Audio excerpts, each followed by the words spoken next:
हमारा सबसे इम्पोर्टेंट जो जैविक में आता है वो है बर्मी कंपोस्ट या बर्मी कल्चर जिसको कहते हैं। ये कई फॉर्म में आता है। एक तो बर्मी कल्चर के रूप में भी आता है, यही बर्मी बास के रूप में भी आता है जो कि कीटनाशी का काम करता है।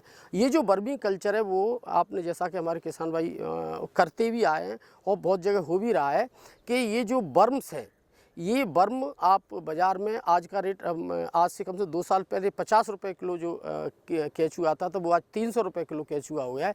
इस केचुए से आप अपने घर पे ही एक 12 बाई 3 गुणा 1 फीट का गहरे का एक ऐसा एक ईंट का स्ट्रक्चर बना ले और उसके ईंट के एक में अपना जितना भी कचरा है, खेत का गोबर है और माटी है, ये तीनों चीज़ मिक्स करके उसमें डाल दे और कम से कम जो मैंने जो साइज़ बताया उसके अनुसार आप 1 किलो केचुआ उसमें डाल दें।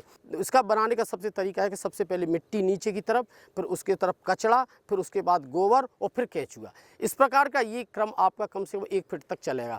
आप जब इसको कर दोगे तो आप देखोगे कि आपका जो केचुआ है वो खाद में कन्वर्ट करेगा धीरे धीरे इस मटेरियल को। जूट के जो बोरा है उसको आप उससे ढक दें और ऊपर से उसको हर वीक 7 दिन के अंतराल से उसको पानी से छिड़कते चले। तो आप देखोगे जब बारी बारी से छिड़कोगे तो उसको मॉइस्चर भी मिलता रहेगा और केचुआ अपना काम भी करता रहेगा और आप देखोगे 4 महीने में आप उसको केचुआ जो खाते वो कन्वर्ट कर देगा उसको।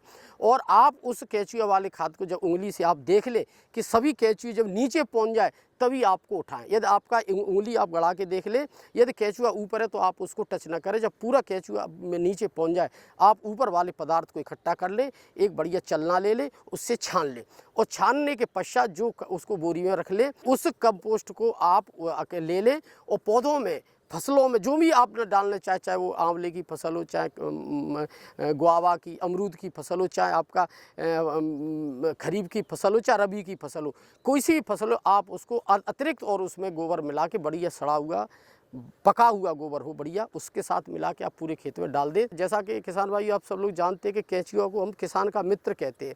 क्यों कहते हैं किसान का मित्र? क्योंकि वो किसान की बहुत मदद करता है, उर्वरक शक्ति बढ़ाता है। केचुआ बहुत सारे न्यूट्रिएंट्स को भी रिसाइकलिंग का भी काम करता है।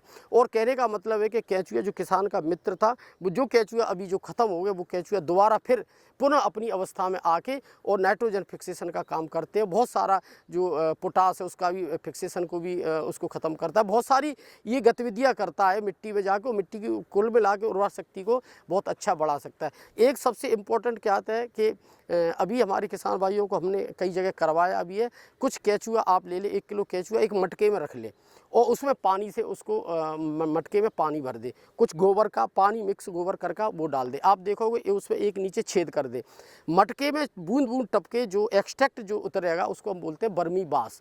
ये बर्मी बास को यदि आप 500 जो कहना चाहिए 500 ml का एक बोतल है, आप उसको कम से कम 15 लीटर के पानी में मिला के मिक्स करके और यदि आप पौधों पे स्प्रे करते हैं तो ये पौधों की क्वालिटी का तो काम करे। इसमें कम से कम बहुत सारे सूक्ष्म तत्व होते हैं, प्राथमिक तत्व भी होते हैं और सेकेंडरी पोषक तत्व भी इसमें होते हैं जिसमें कैल्शियम, मैग्नीशियम, सल्फर भी है।